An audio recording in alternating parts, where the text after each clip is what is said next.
Thank you for attending the webinar on the importance of wetlands and environment and public health. And I am Laura Davis, and I'm the League of Women Voters Issue Specialist for Environment Land Stewardship. I previously was the issue specialist for environment and climate with Bill Carle. But when I was asked to take over the criminal justice issue specialist role, I narrowed my environmental role to land stewardship. Bill still works hard on climate and energy, and Claudia Jackson and Jacqueline Casazzara are issue specialists for zero waste, which includes plastics. And Sarah Burry is the issue specialist on clean water. We all care deeply about the environment we live and play in. Let's talk about wetlands. Wetlands are important nature-based solutions in our environment. Wetlands improve water quality, provide important flood control, protect our groundwater, and preserve endangered habitats.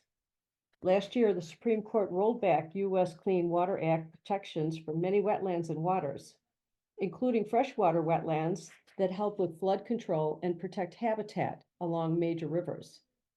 When the federal protections were rolled back, Illinois had no comprehensive state protections in place, which puts remaining wetlands at risk. Illinois has already lost about 90% of its wetlands, and that's why a coalition is working on getting a state bill to protect our remaining wetlands. So our speakers today will address the importance of wetlands to the environment and public health. Also, the webinar will be recorded and available on the League of Women Voters Illinois website. We ask you to put your questions in the questions and answer tab rather than the chat. Each speaker will present for about 15 minutes, and then we will have time to answer questions at the end. Our first speaker is Dr. Holly Rosencranz. Holly Rosencranz, MD, is a board-certified internist with over 30 years of experience in clinical medicine and medical education. She is currently a clinical teaching associate professor of medicine at the Carle, Illinois College of Medicine in Urbana, Illinois. After earning her bachelor's degree at University of Illinois at Urbana-Champaign, she attended University of Illinois Chicago for medical school and internal medicine residency.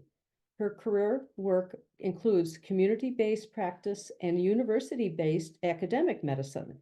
She's a former internal medicine program director and internal medicine clerkship director, and has a long history of working with students and residents in medical education. Her engagement in medical initiatives related to health impacts of climate change and advocacy have resulted in several publications. She is a fellow of the American College of Physicians, a member of the Illinois State Medical Society, and an alternate delegate for the American Medical Association, where she practices in working on policy regarding climate change through medical society resolutions. She's the recipient of teaching awards for medical students and residents, including the Golden Apple, the Clinical Innovation and Education, and the ACP Laureate. She received a Physician Champion Award from the Champaign County Medical Society. And we're delighted to have you, Dr. Rosencranz. Thank you. Thank you, Laura. It's been just delightful to get to know you and to meet Paul Botts. I'm just so lucky, and I think I've learned more preparing this than I could have possibly imagined. So good evening to all. Thanks so much for joining the webinar. I'm really excited to delve into this crucial topic of wetlands and their impact on human health. Full disclosure, I am not an ecologist. My background is in internal medicine, and more recently, as Laura said, in exploring the human and planetary health impacts of climate change. And this has really inspired me to learn more about ecosystems and how environmental challenges like wetland preservation can directly affect human health outcomes. So I hope to highlight some of the important roles that wetlands play in supporting environmental and human health. I'm going to now share my screen with my fingers crossed that that works. Okay. Let's see. I'm going to share screen. Can you see my screen? And I'm going to go to the display. Can you see my screen without Looks good. Thank you. And not all the side stuff, right? It's fine. Okay. Okay, great. So, here's my thing. By the way, here's my email. If anybody wants to keep in touch, I'd be delighted to keep in touch. One of my other hats is with the a newly founded Illinois Commissions for Climate Action. So, very just proud to be part of that group too. So, the objectives really are to describe the benefits of wetlands and need to support and protect them from a health perspective. And Laura, you sort of touched on that in your introductory comments as well. And see, oops, I'm trying to go forward. Let's see. Oh, brother, let's see. Okay, so, Illinois boasts a diverse range of wetlands, and these are unique ecosystems. They play such a vital role in supporting biodiversity and impacting, and thereby impacting human health. Okay, and I'm just going to try to move this oh, here we go. Okay, sorry about that. So wetlands play a crucial role in supporting human health through various means. And maybe if there was suddenly a power outage, this is the slide, probably the most important slide. Okay. But it's through various means, such as purifying water by filtering out pollutants and sediments, and thereby ensuring access to clean water for drinking and other needs. They mitigate flood risk by absorbing excess water during storms. They provide recreational opportunities that promote physical and mental health. Pollutants in groundwater can originate from many sources, such as industrial waste discharge, agricultural runoff containing pesticides and fertilizers, improper disposal of household chemicals, and leakage from landfills. These pollutants can infiltrate and eventually contaminate our groundwater, and they pose significant risks to both environmental and human health. A major source of runoff in the Midwest is our agricultural sources. And I think Paul's going to talk a little bit more about that, but especially rich in nutrients. Now, I always grew up thinking nutrients was a great word. To me, nutrients is something great, but it turns out nutrients in the wrong place are not so great. And when I talk about nutrients, it's going to primarily be nitrates. And I'll tell you a little bit more about that shortly. So, just getting back to wetlands, they have intricate deep root systems with sediment trapping capabilities. They have their vegetation and microbial environment acts as natural filters, and they effectively stabilize soil and purify water by capturing and reducing pollutants, and thereby enhancing overall water quality. So here's a new word that I've heard of this word, but now I have a much better understanding of it. This word eutrophication. And that's is a process where excessive nutrients, and this time nutrients aren't so wonderful, from sources like agricultural runoff or wastewater accumulate in bodies of water. And two of the most common are nitrogen and phosphorus. And these stimulate overgrowth of algae and certain aquatic plants that lead to decreased oxygen levels in the water and decomposing organic matter. This can harm aquatic life and cause fish kills and reduce fish habitats, which are really important sources of proteins and foods. And it's also an important source of recreation. So data reveals that Illinois rivers are showing increasing nutrient pollution, threatening water quality. And this trend is largely attributable to agricultural runoff, as well as some urban sources. But this highlights a really urgent need for nutrient management strategies. And the agricultural runoff from the Midwestern farms going down through the Mississippi, and again, I think Paul's going to talk about this too, is a major contributor to the sort of vast dead zone in the Gulf of Mexico.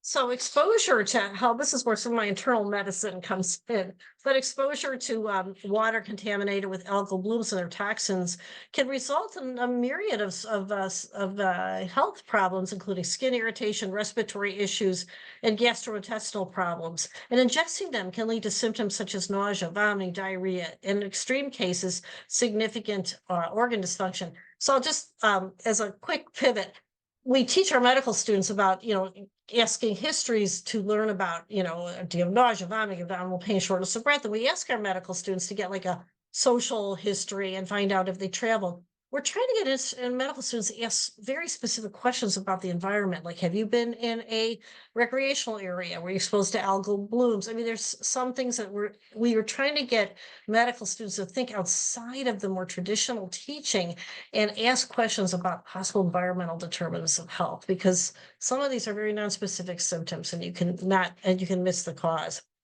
So And then just going back to dead zones from algal blooms, they harm aquatic life, reduce food and protein sources for humans. And this is a bit, a few degrees of separation, but if you think about it, if you have lost your food supply, if you've lost your income because of your recreational facility shut down, if if you've lost your economic opportunities, or if your major source of well-being is to go visit wetlands and enjoy the beauty and the fishing and photography or whatever it is, that impacts well-being. And well-being is a really important part, and mental health are a part of our health. So getting back to nitrates, so we're going to talk mostly about, even though that's not the only thing that we're seeing, nitrates are a particular focus when discussing water quality. These nitrogen compounds are widely used in agricultural fertilizers to increase crop yields, especially since about the mid-century, mid-1900s. And they dissolve in water more readily than phosphates, so they often are our best indicators for contaminants. And interestingly, so the regulatory limit for nitrate in public drinking water was set to protect against infant methemoglobinemia. It's a big word, but basically, nitrates interact with hemoglobin molecules, which are oxygen carrying, and they impact.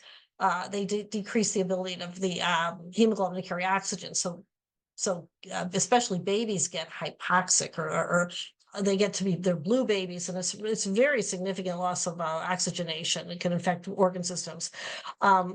But then in thinking more broadly across the population, in several studies, high nitrate concentrations in drinking water have also been linked to other disease states. And we're seeing it's been associated with increased risk of certain cancers. I looked at several studies because I really wanted to get some decent evidence. And it looks like colon cancer came up a number of times, and so did gastric cancer. So there may be some gastrointestinal component to this. Disruption of thyroid function, we're seeing endocrine disruptor specifically to the thyroid, and some neurodevelopmental defects of neural tube, and this would especially impact vulnerable pregnant women. So also with runoff, with extreme runoff that's not reined in, that's a good pun. Okay, anyway, sewage systems can overflow during floods, leading to raw sewage being released into water supply. So this fecal contamination introduces harmful bacteria and viruses, and the risk of waterborne diseases such as gastroenteritis, hepatitis, and cholera among people exposed to or consuming contaminated water. And so this makes the water very unsafe for consumption or recreation. So speaking of runoff, well, wetlands act as natural sponges, and they absorb excess water during heavy rains or rainfall or storms. By storing and slowly releasing water, they help regulate water levels and reduce the risk of flooding in surrounding areas. Now, as mentioned before, and I've kind of grayed out what we've already talked about, flooding can exacerbate public health risks by spreading diseases through contaminated water sources, which become polluted with agricultural waste, chemicals, and raw sewage. But an inundation of water can also inflict extensive damage on infrastructure, leading to disruptions in essential services and economic losses. Additionally, flooding can result in drowning, severe injuries, while also causing displacement, risk for homelessness, and profound mental health impacts on those in these affected communities. And you can just imagine that the loss of infrastructure can profoundly impact mental health and amplify stress and anxiety and trauma within communities grappling with the aftermath of flooding. We've seen this with these billion-dollar extreme weather events in many cases, but flooding is a very destructive. And the thing is, let's say the waters recede. So great, the waters are gone. Well, it turns out that the destruction is left far behind. A lot of destruction remains. So flooding and severe storms result in damp buildings and result in mold exposure. So after the waters recede, the emergence of indoor mold can occur. Mold growth is dependent on water availability. So when flood or storm waters infiltrate indoor spaces, they create an environment very conducive to mold. And mold can trigger a lot of upper respiratory symptoms, but it can also be linked to other lung diseases. So it's a concern. Again, I keep kind of going back to mental health and infrastructure, but it's, water is tainted by eutrophication can significantly impact recreational activities by posing health risks to individuals, engaging in these water-based pursuits. and they increase the likelihood of waterborne illnesses, as we discussed. But additionally, unpleasant odors and visual pollution can detract from the use of these recreational activities, such as fishing, boating, picnicking, again, leading to decreased participation, potential economic losses for local tourism industries, and personal losses, which impact wellness. So finally, a shout out to biodiversity. Again, a little bit more remote and indirect, but biodiversity loss has a profound impact on all aspects of human health: air, water, soil, and food. Diminished biodiversity disrupts ecosystems' abilities to regulate air quality, purify water, maintain soil health, and ensure food security. And this leads to detrimental consequences for human health.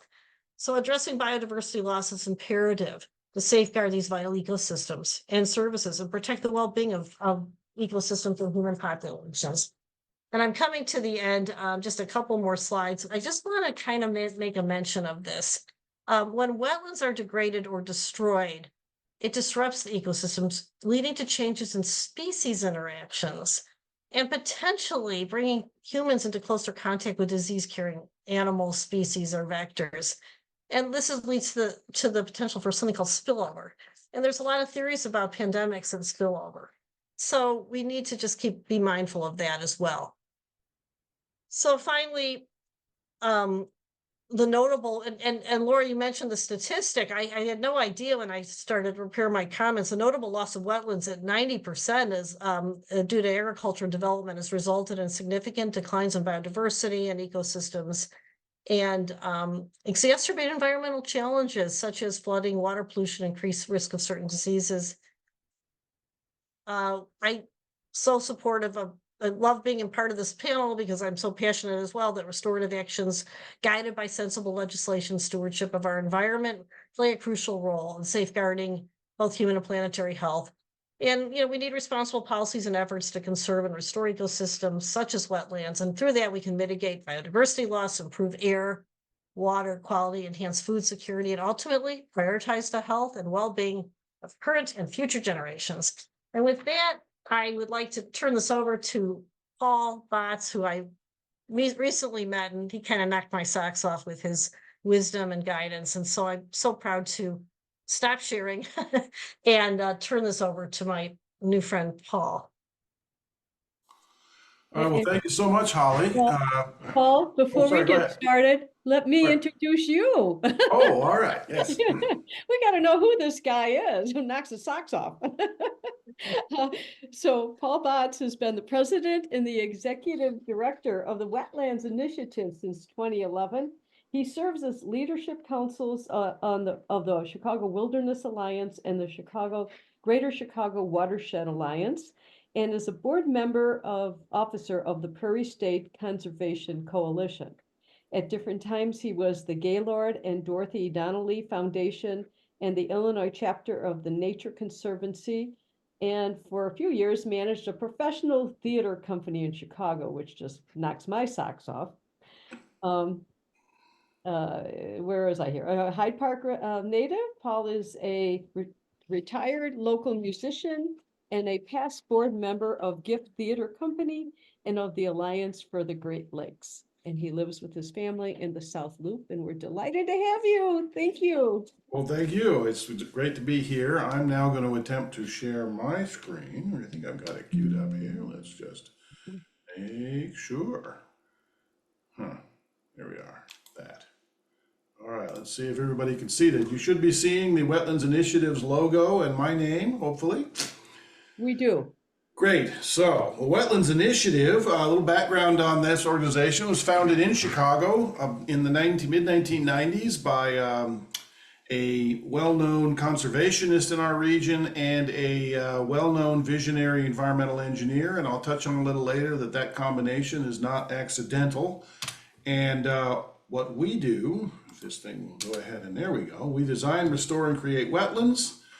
And you can see the various ways and reasons that we do it. And the common thread there, as Holly was just talking about so well, is the benefits for people. We absolutely do it for the benefits for biodiversity.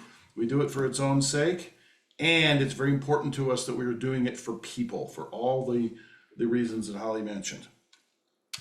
So I often get asked this by some folks, why do we care about wetlands? Well, at the very top level, just summarizing really a lot of what Holly just said, they're hotspots of biodiversity and of scenic beauty. Wet people tend to be drawn to healthy, vibrant wetlands. They provide, as Holly described, these specific services, improving water quality, helping manage floodwaters. And I want to emphasize this point a little bit in the context of our climate that, of course, as we all know in the Midwest, is already changing. It's already obvious. You don't even have to look at the data to see this, to feel it, because our precipitation is coming in these wilder lumps.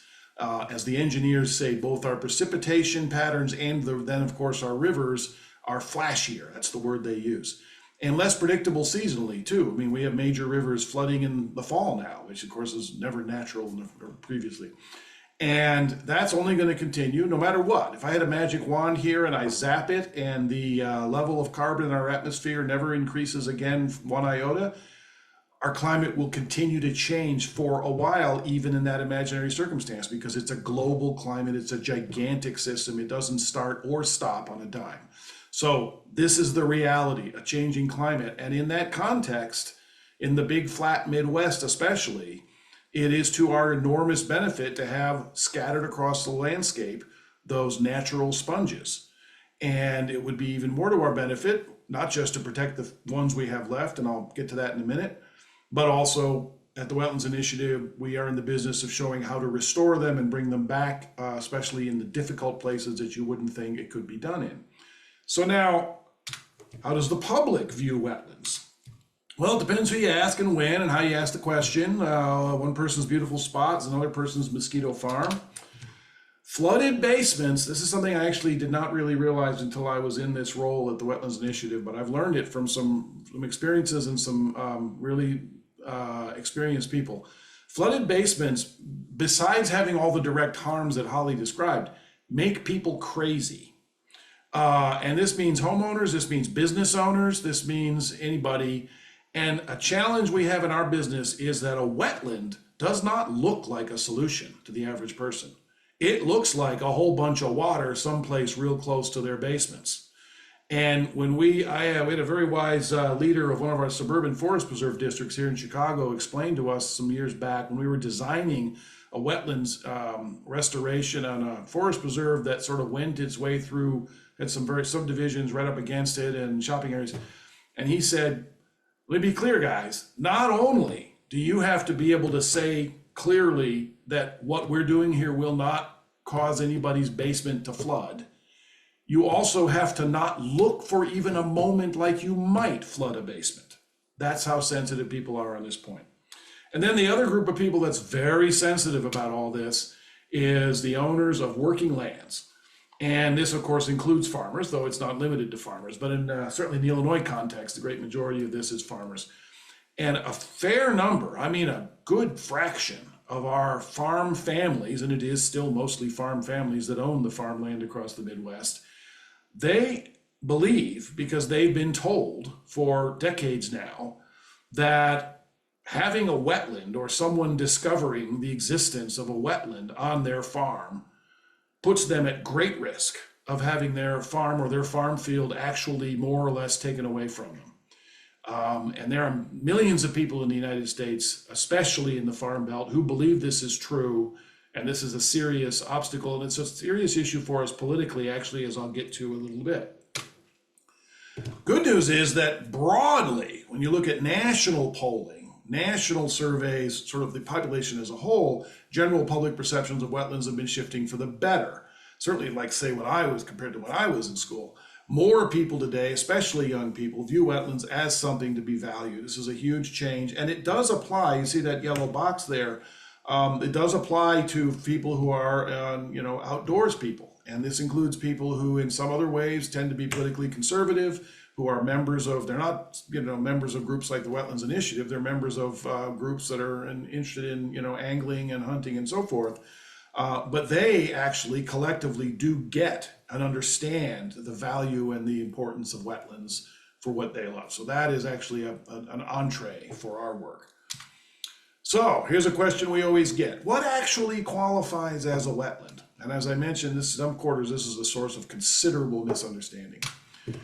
It is a piece of ground, and this is layman's language, but this is the technical definition. A piece of ground that's wet much or all of the time, long enough and regularly enough that it contains plant, insect, microorganism, animal species, which evolved for wet conditions, and long enough and regularly enough that the soil chemistry is changed.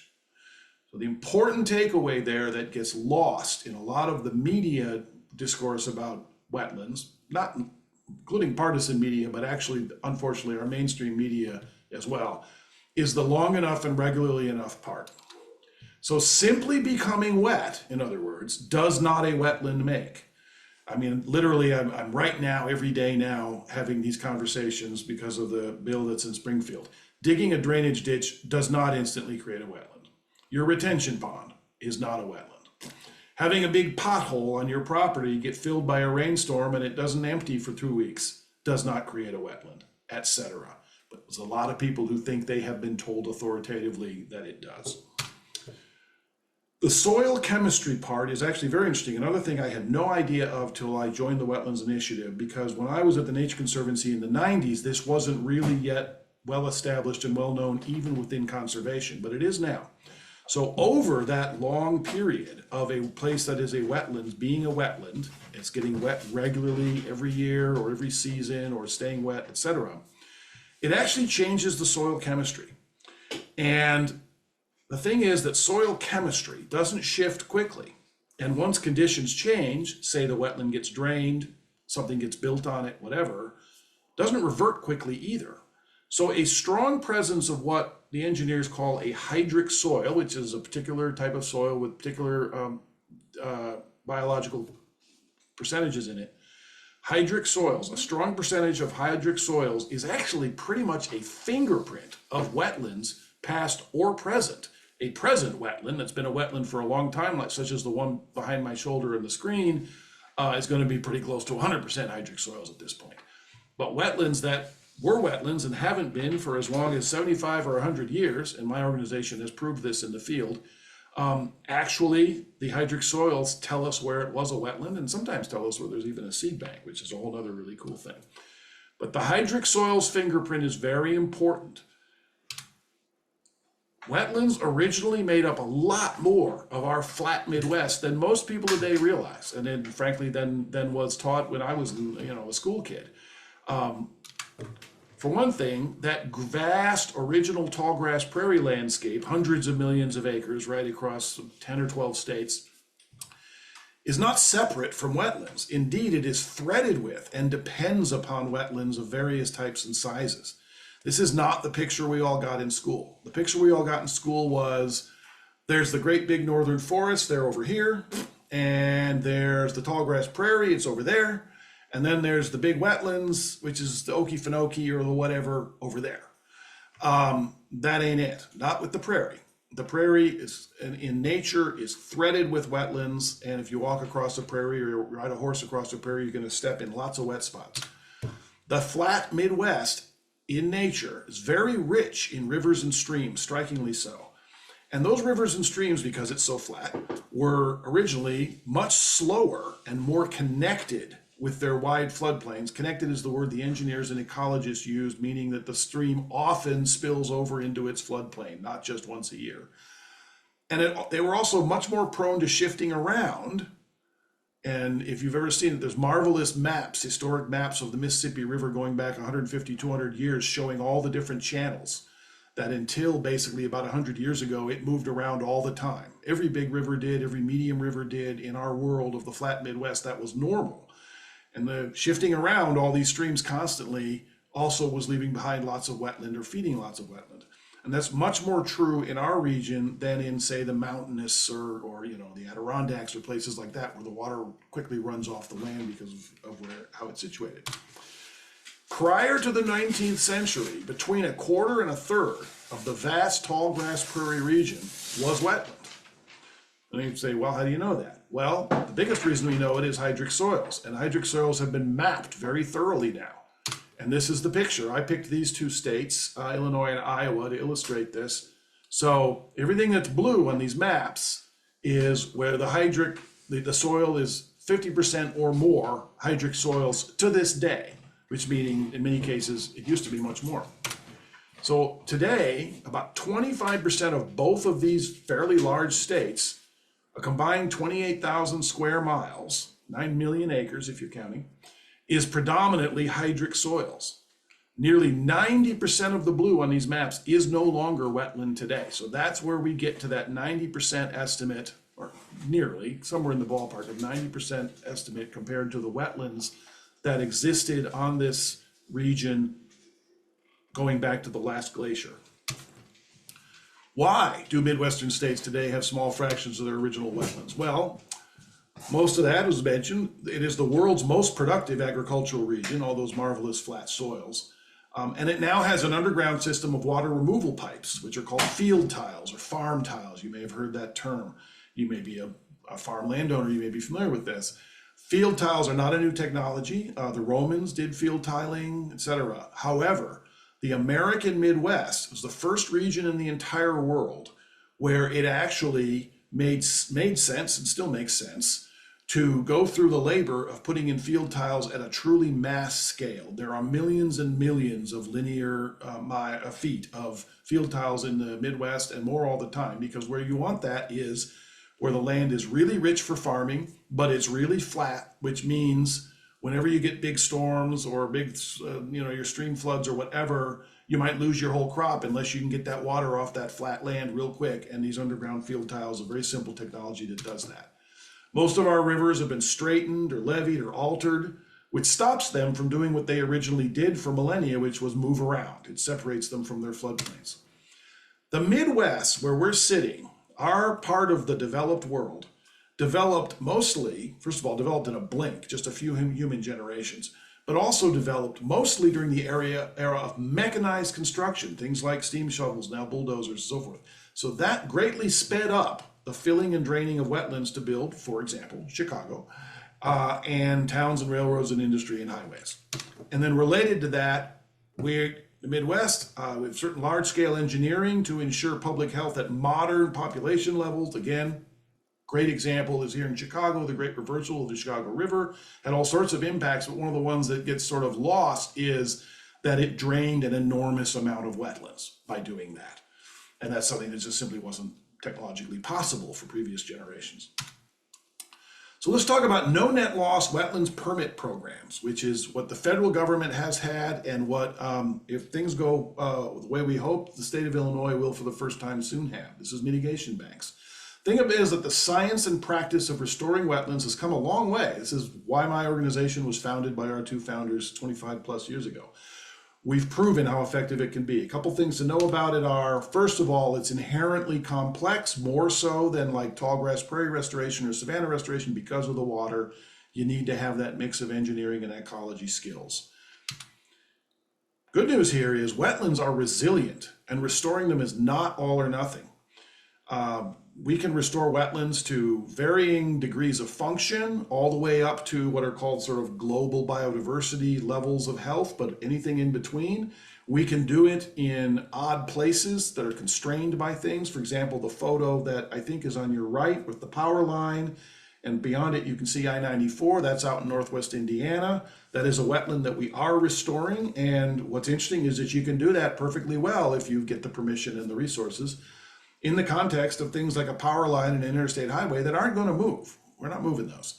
The Dead Center is a member of our staff working with a farm owning couple, and it's about where can they put a wetland back on their farm that isn't going to take one of their whole fields out of business and be useful in some other ways. All of that is doable, or we can do like the bottom left, which is a Ramsar site of wetlands of international importance, north central Illinois, which we created where it had been farmed and drained for 75 years, and even people in conservation weren't sure that that could happen after all that time. This was 25 years ago, 20 years ago. And we proved that it could be happening. You can go visit it today. It's called the Dixon Waterfall Refuge. So, Sackett versus EPA. This is the Supreme Court ruling. I'm sure you all read about in newspapers that came down. The oral arguments were 2 Octobers ago, and then the ruling was issued last May. The issue before the court, and it's not the first time, not the second or third time, that this issue come before the Supreme Court, was about the Federal Clean Water Act from the 1970s. To what degree does it cover wetlands? Congress's language in that law was less than clear. Previous SCOTUS rulings came down on the side of wetlands generally being included, though not super clearly or consistently, and indeed the most recent controlling ruling wasn't even a majority, it was a plurality where the court couldn't even get to a majority. So it has always been a relatively fragile piece of our case law. In Sackett, the current Supreme Court unanimously, 9-0, concluded that so-called isolated wetlands, such as in the real-life case that was before them, are not covered by the Clean Water Act as currently written. Now, this was very unwelcome. It's how the degree to which it was a big shock legally is a matter of some debate among environmental lawyers, but it's definitely not welcome. And when I say so-called isolated wetlands is a term that is used. At the Wetlands Initiative, we don't think that's actually a very good way of thinking about it. We don't think any wetland is truly isolated, but there are plenty of wetlands that are apparently isolated. If you just look at them and stand next to them, they don't seem to be connected to any body of water, and that's what they were talking about there. Then, however, that was bad enough, but then a 5-4 majority went much farther.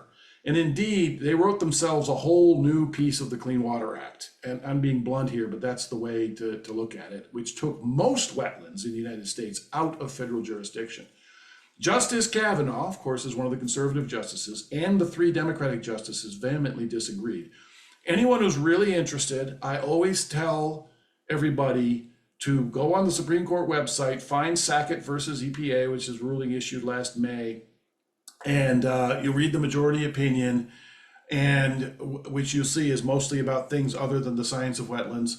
But then you get to what is labeled a concurrence because of the 9-0 part, but in fact, Justice Kavanaugh spent 10 pages very eloquently and clearly tearing apart the logic of the 5-4 majority ruling. And that is what I always refer people to, because then the 3 Democratic justices basically said, we're with him, and they added some more about the science of wetlands and the significance of the ruling. Now, some specifics of applying that new interpretation that the 5-justice majority arrived at will still have to be argued in courtrooms. I'm not going to get into the details of that. Highly recommend reading it. But the overall effect, regardless of those details, is quite clear. And the US EPA and the Army Corps together a couple months later had no choice but to issue a new federal rule which complies with this, which takes the large majority of wetlands across the US out of federal jurisdiction. The majority in Sackett did say, repeatedly actually, that states are the better level of government to decide this sort of question. Now, my organization, we don't really agree with that, but anyway, that's what they said. No one, for or against, thinks that Congress is going to update the Clean Water Act anytime soon, for lots of reasons that we probably were all familiar with. So therefore, today, now, state capitals are where this issue sits. In some states, including Illinois, there hasn't been any statewide wetlands law. Many states have simply relied, a couple dozen, have relied on that federal program to govern the subject for 40 years until now without having it pulled out from under them. So a coalition of organizations drafted a bill in Springfield, which is now in front of the General Assembly. It has dozens of co-sponsors in each chamber. I'm going to give you the details on it in a minute. Our coalition, which includes the Wetlands Initiative, consulted with the legislative leaders and the governor's staff before we even wrote the bill to make sure we were on the right path, and we got encouragement back with some little bit of qualifications. The bill aims to approximately, because of course state and federal bills always differ in some of the details, but to approximately replicate in Illinois the federal wetlands permitting program that Sackett gutted. The coalition explicitly agreed on that goal and that framing, and that is the basis on which it has a chance to pass in Springfield today. And I will emphasize what we've said repeatedly. I've said it now in front of a couple of different House and Senate committee hearings in Springfield, which is that the bill that we have is very much an example of getting the good not to be not letting the perfect be the enemy of the good. It is not a state Clean Water Act of any environmentalist dreams. It is intended to be a practical bill which simply restores the level of regulation that we had before last May. And that includes that it retains all of the Clean Water Act's major exemptions, such as farming activity. It also takes care to not preempt the county-level wetlands permitting programs that exist in Northeast Illinois. Now, this is a relatively specific thing to Illinois. Number of years ago, 30, I believe, the state passed a law that said a county could establish to regulate stormwater and help improve local flooding, could have a wetlands permit program that limits the development of wetlands. And about 6 states, all of them in Northeast Illinois, did that. And those programs are pretty solid. They're going along. Cook, Lake, DuPage, McHenry, Kane, and I forget what the 6th one is, are all doing it. They're doing it fine. So this bill would not preempt that. You wouldn't have to suddenly get 2 permits. The main opposition to the bill is the same groups that cheered the Sackett ruling and still do.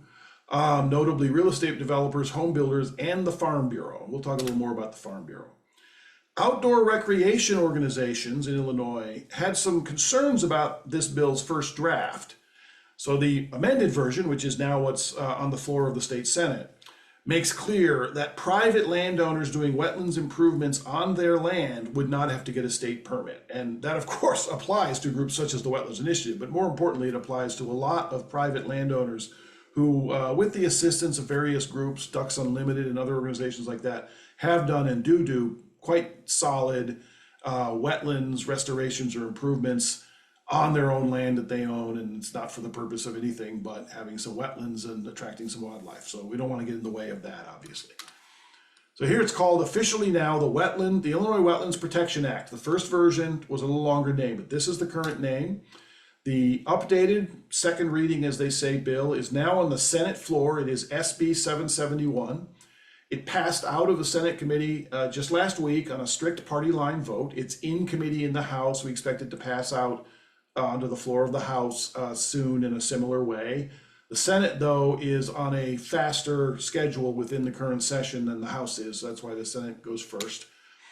Like the longstanding federal program, this state program would operate on a no net loss basis, which is where a developer filling in a qualifying wetland would pay for wetland restoration mitigation elsewhere within the same watershed. And that's in the cases, which always are many cases, where they're eligible to do mitigation. There are some instances where, especially particularly high quality wetlands, where mitigation isn't even an option and they just can't get a permit. But that's pretty unusual at this point in Illinois. Most of the high quality wetlands, by no means all, but most of the high quality wetlands left in Illinois have been protected. They're on public land or land trusts and so forth. So mitigation is really where the action is, or where we really need the program. The lead sponsors in each chamber, State Senator Laura Ellman, State Representative Anna Moeller. Happily, each version, both in the Senate and House, has more than 24 co-sponsors now, all Democrats so far. During the past couple of weeks, and I mean literally since 2 weeks ago as we sit here, the Farm Bureau in particular has mounted a full court press against the bill. Among the inaccurate claims that they make are that the farming exemption that's in it doesn't cover all farming, that state wetlands permits would stop renewable energy installations like wind farms, that a neighbor could sue a neighbor to reverse the neighbor's state wetland permit, none of this is accurate, but that's not stopping the rhetoric. The supporters of the bill developed it, have met with the Farm Bureau, are meeting with the Farm Bureau again. I will be candid and say that it does not look like there is any version of a wetlands bill that the Illinois Farm Bureau is ever going to support. And I had to have this conversation with a Republican state legislator just this morning, and I was pretty candid with him, and he didn't really disagree with me. So that's kind of where they are on it. So that's what I've got. I'm sure you'll have questions. This is my favorite question slide because we love this guy. And I think I should do is stop sharing now. Let's see. Yes, there we are. So I know Holly, Dr. Rosencranz and I are open to questions large and small. Thank you. First of all, I want to know what that bird was, Paul. That is a species of bittern, I believe the American, but I'm not the birder in the office. I got it from the burner in the office. Thank you. I did get one question here is from asking about soil maps. Can you share the soil maps? What, put it back on the screen? Let's see, it's Barb. Do you want to get on and ask what your question was, Barb? The Okay. question is, could Paul send the source for those soil maps after the session? Oh, well, I can tell you, the source of the actual map is the GIS analyst of the Wetlands Initiative. But I can tell you where he got his data is from the U.S. Geological Survey. They do surveys all the time across the whole country. They do it sort of in waves. And memory, sir, he put those fresh maps together for me just a few weeks ago, and I believe he said the data is 3 or 4 years old. But it's U.S. Geological Survey data. Okay, thank you. There's another question here. Comment, I'm a master naturalist under the University of Illinois Extension and have seen quite a few presentations on wetlands. This presentation, oh, it's a thank you, covering medical and public health and the practical political path to protecting wetlands is by far the best presentation I've ever seen. Thank you very much, and actionable. Holly, you had your hand up? I do. Paul, I have a question for you. This may sound dumb. My sister living up in Highland Park had terrible water, it was coming in from all sides, and she invested quite a bit, and she installed massive rain gardens. And over time, I loved your definition of wetlands. It was a real education for me. But over time, they had their own unique ecosystem. Would such a rain garden be considered a wetland, and would it be under any of these protections? Well, but possibly that's a more technical thing than I can answer. It possibly eventually it wouldn't happen fast, and the challenge, of course, is that that particular spot getting wet on the regular is dependent on some external infrastructure, right? It's dependent on the downspout and the heading into the rain garden. So that becomes, it makes it less likely to be decided to be a jurisdictional wetland, even in the future someday when it passes the technical criteria. But if it was to ever happen, it would not be very quick. And then, of course, the answer to the jurisdictional thing is that's in Lake County, so right, or Cook? Yeah, it's Lake. So there's that county program in Lake County, but that's pretty unlikely. A rain garden would have to be around a very long time, decades, in order to have the changes in soil and biota to qualify as what we call a jurisdictional wetland. I mean, it's got frogs and all sorts of things that she didn't put it, and they just magically. They will, and in some places, as in the Dixon Waterfowl Refuge, but there's other examples too. You know, if you've ever been involved in prairie and oak savanna restoration, you may have heard the term seed bank, which is crucial to those disciplines. Turns out it's true in wetlands too, and it turns out that I actually didn't believe this first time I was told it, that a place that has been drained and intensively farmed for 75 years, if you stop doing that and you turn off the pump and you let the water come back in for a while, that a wetland seed bank of wetland plants will germinate spontaneously. That seeds that have been sitting there dormant but still alive for 75 years. And the first time many years ago, somebody at the Nature Conservancy explained that to me about prairies, I actually didn't believe them. I thought they were just yanking the chain of the new guy. But it's true, in fact, and we've done it. Paul, I have a question regarding the farm tiles. Yeah. So I did see there was farm tiles removed from the Cook County Forest Preserves, in particular in Deer Grove East. Yes. There are wetlands there. Well, there were, and there now will be again. Yeah, and in fact, like my organization, we've done some very large scale prairie/wetlands restoration at a place called Medewin National Tallgrass Prairie, which is pretty much exactly what it sounds like. And we have removed a lot of tile. So part of what we're doing is our ecologist always says, if you want to restore a wetland, bring back wetlands function, the first thing to do is bring back the hydrology. And the second thing to do is to gain some control of the hydrology, because it's not the original landscape. There's going to be human infrastructure. You have to be able to mimic natural cycles without flooding people's basements. That's about water control structures and so forth. But pulling out the drain tile is very often for us in this part of the world, step one. Could you explain how a drain tile works and what it is?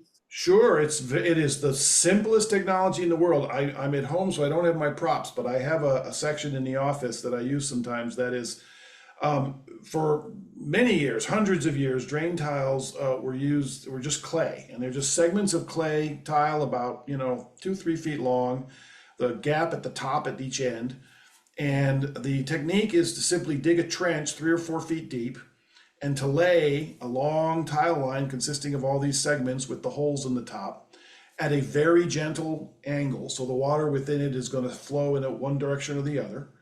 And you could do that across an entire farm field. There's whole networks of drain tiles underneath. They're sometimes, again, called field tiles or farm tiles. Those are all the same thing. And then it's going to outlet at the end. It's going to be a pipe sticking out of the side of a small stream or a drainage ditch, going to a stream, going to a bigger stream, et cetera, et cetera, et cetera.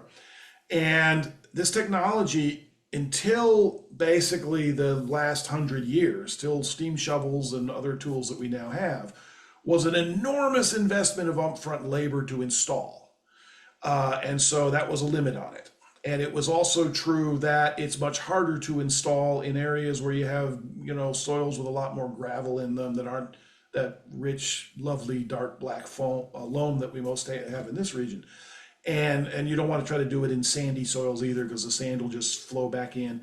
So these are sort of the perfect conditions for this, and it works marvelously well. It does what it's supposed to do. It evens out the fluctuations in hydrology, and farmers are much less likely to have a year where they lose half of their crop or something because of the single big storm.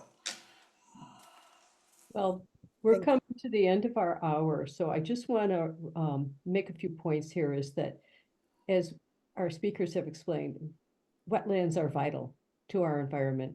And 75% of US voters in 2023 rated pollution of rivers, lakes, and streams as their top conservation issue.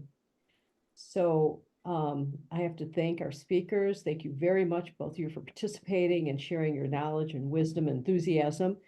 And for all of our league members, I want you to please reach out to your senators. The bill is called the Wetlands Protection Act, and it's SB 771, and please ask them to support it. And in the House, to my knowledge, it's still HB 5386.